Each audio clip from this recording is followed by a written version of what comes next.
Hey guys, today I'm going to tell you how to fix unable to check for updates on iOS 26. If you are using any iPhone and you are having the issue that you are unable to check for updates, so let's see how can you easily fix that issue. The very first thing you have to do, you have to make sure that you have a stable internet connection. It might be your Wi-Fi or cellular, or you have to try to enable or disable your airplane mode up to 4 or 5 times. It will make a quick refresh into your network settings. And once you have checked, you have to retry it to check for updates, open settings, go for general, go for software update, and here you will get if you have any software update available, or if you're still having the same issue, you have to open up your settings, then go for general and go for VPN and device management. And from here, you have to make sure that you're not connected to any VPN, or if you are connected, try to disconnect with that. And once you have done, you have to recheck to update your software, or if you're still having the same issue, you have to reset all of your network settings.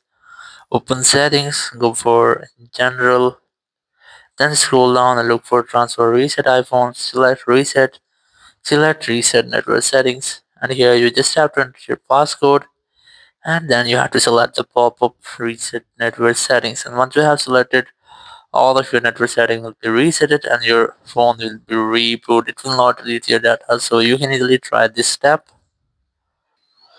Or after that, if you're still having the same issue, you have to open your settings, then scroll down and look for screen time option, and then scroll down again and look for the option of content and privacy restrictions.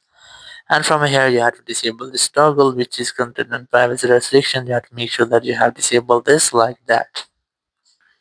And after that, if you are still having the same issue, so let's see how can you easily fix that. So now to fix that, you have to reboot your iOS 26 on your phone. So if you're still having the same issue, so it might be that it will be any software problem, so you have to reinstall your software, or you have to reboot your software. So there is no any alternative, so you just have to reinstall the software on your iPhone. So in this way, you can easily fix if you are unable to check for updates on iOS 26. Thank you very much for watching the video. Until next video, bye bye.